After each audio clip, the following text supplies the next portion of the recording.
फिर से स्वागत है गर्भ संस्कार के सेकेंड वीडियो में। अगर आप प्रेग्नेंट मदर हैं तो ये वीडियो आपके लिए। अगर आप प्रेग्नेंट नहीं हैं तो प्लीज़ ये वीडियो उनको भेजें जो कि प्रेग्नेंट है। तो ये नॉलेजेबल वीडियो उनकी प्रेगनेंसी में एक नया चेंज लेकर आएगा। तो अगर आपने गर्भ संस्कार का फर्स्ट पार्ट देखा है, वेल एंड गुड। अगर आपने नहीं देखा तो मैं रिक्वेस्ट करूंगी कि प्लीज़ पहले फर्स्ट पार्ट देखें, फिर इस सेकेंड पार्ट में आज जिस टॉपिक पे हम बात करने वाले हैं वो मेरे लिए बहुत स्पेशल है, क्योंकि इसने मदरहुड के मायने मेरे लिए बदल दिए। तो ये जो हम नैरो सोच रखते हैं ना कि मेरा बच्चा, इस सोच को लेके मेरा दिमाग बहुत वाइड हो गया था थ्रू आउट द प्रेगनेंसी। सबसे पहले जब हम गर्भ संस्कार धारण करते हैं ना, तो ऐसा नहीं है कि ये एक बार हमने ग्रहण कर लिया तो अब ये हमारे साथ ही रहेगा, दोबारा इसकी तरफ देखने की ज़रूरत नहीं है। नहीं, ये एक ऐसा संस्कार है जो हर दिन हमें प्रैक्टिस करना पड़ेगा, जो हर दिन हमें गलतियां करने पर खुद को याद दिलाना होगा कि नहीं, ऐसा नहीं, ऐसा होता है। तो आज का बहुत ब्यूटीफुल टॉपिक है कि वो कौन है जो आ रहा है, जो आपके पास आ रहा है, वो एक्चुअली में कौन है। गर्भ संस्कार समझने से पहले ये कुछ बेसिक क्वेश्चंस हैं जिनका आंसर हमें समझ लेना चाहिए। तो आज के वीडियो में हम उन क्वेश्चन आंसर्स की बात करेंगे। वह कौन है जो आ रहा है, जो हमारे गर्भ में हमारा बच्चा है, जिसे हम मेरा बच्चा करके टैग देते हैं। तो वो कौन है जो आ रहा है, वो क्यों आ रहा है, वो हमारे ही घर क्यों आ रहा है, उसका हमारे साथ क्या संबंध है, इन सब टॉपिक पे हम चर्चा करेंगे।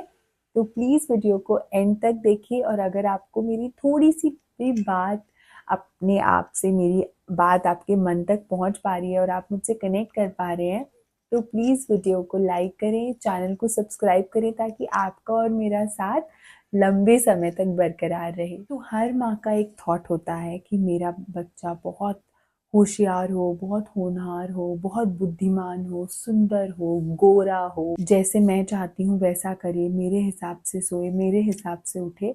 ये मदर्स का थॉट प्रोसेस होता है कि बस भगवान मुझे ऐसा बच्चा मिल जाए। और जब हमारा बच्चा उस हिसाब से नहीं हो पाता तो ये चीज़ें हमें बहुत ट्रिगर करती है कि हमारा बच्चा हमारी बात नहीं मान रहा, या सोने नहीं दे रहा, या बहुत ज़्यादा रोता है। ये सब चीज़ें हमें अंदर ही अंदर बहुत ट्रिगर करती हैं कि ऐसा क्यों हो रहा है, ऐसा क्यों हो रहा है।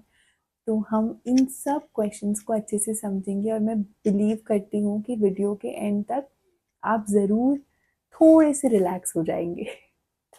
सबसे पहली चीज़ जो ध्यान में रखनी है वो ये है कि जो बच्चा मेरे गर्भ में आया है वो मेरे और मेरे पार्टनर के रिलेशनशिप से नहीं आया है। वो बच्चा अपने आप में एक सोल है। ये थोड़ा डिफ़िकल्ट हो सकता है, पर कोशिश कर सकते हैं हम ये सोचने की, क्योंकि जो बच्चा आपके अंदर है वो अपने आप में एक सोल है। उसके खुद के कर्म हैं, उसके खुद के कुछ बिहेवियर पैटर्न्स ऑलरेडी हैं जो वो अपने पास्ट लाइफ से लेकर आया है। वो एक फ्री सोल है।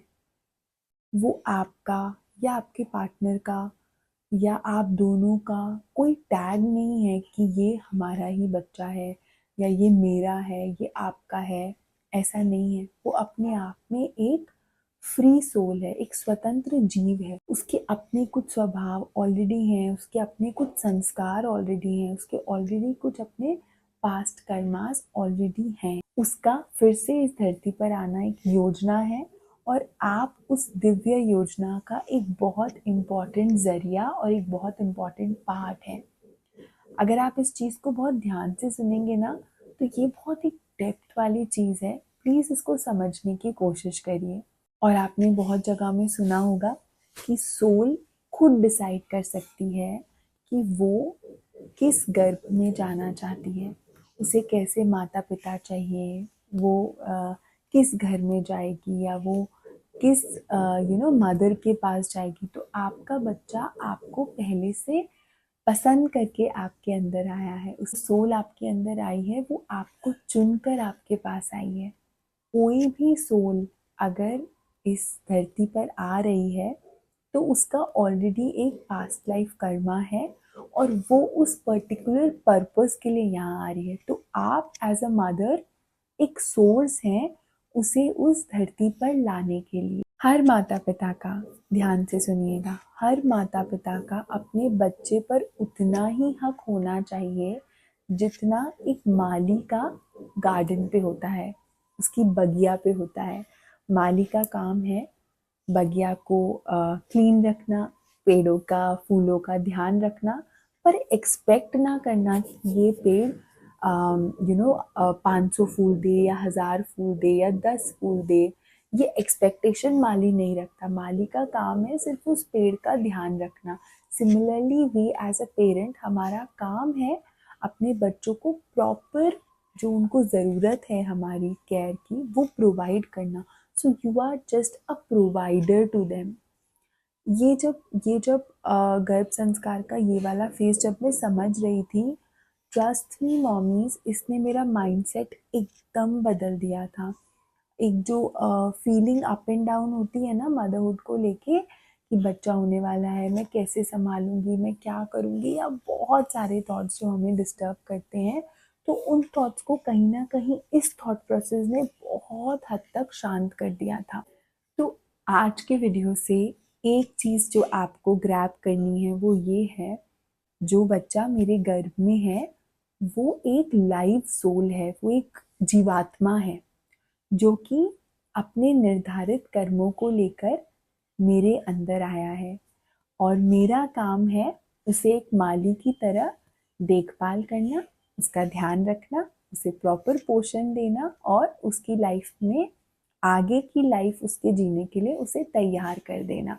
यहाँ पर ये बहुत बहुत इम्पॉर्टेंट चीज़ मैं बार बार बोल रही हूँ, जब आप ये माइंडसेट रख लेते हैं उस बच्चे के लेकर, तो आपका मदरहुड कुछ हद तक आसान हो जाता है, क्योंकि वहाँ आपकी एक्सपेक्टेशंस बहुत हद तक कम हो जाती है बच्चे को लेकर। दूसरी चीज़ जो हमें ध्यान में रखनी चाहिए वो ये है कि आप दोनों का रिलेशनशिप से वो बच्चा आपके गर्भ में नहीं आया है।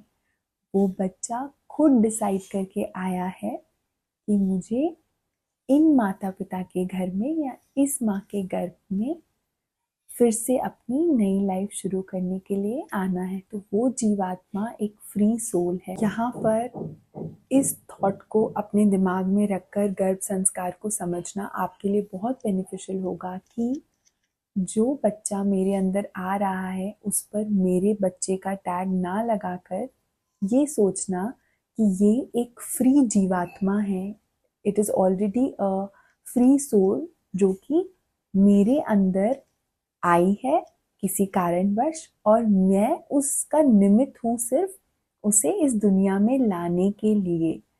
तो ये थॉट प्रोसेस ट्राई करिए, अगर होगा तो बहुत हेल्पफुल होगा आपके लिए। तो ये थॉट प्रोसेस रखना आपको गर्भ संस्कार सीखने में बहुत मदद करेगा। और आज सिर्फ कोशिश करिए कि हम इस थॉट को समझें, इस एफर्मेशन को बार बार रिपीट करें कि जो जीवात्मा मेरे अंदर आई है उसका आने का कुछ कारण है और मैं केवल इस बच्चे को इस धरती पे लाने का निमित्त। तो ट्राई कीजिए इस एफर्मेशन को रिपीट करने का, इस थॉट को डीपली समझने का, ताकि हम गर्भ संस्कार और डिटेल में आगे के वीडियोस में समझ सकें। Thank you so much for watching this. Hope मैंने आपके साथ कनेक्ट किया हो। प्लीज वीडियो को लाइक और चैनल को सब्सक्राइब करना ना भूलें। Thank you so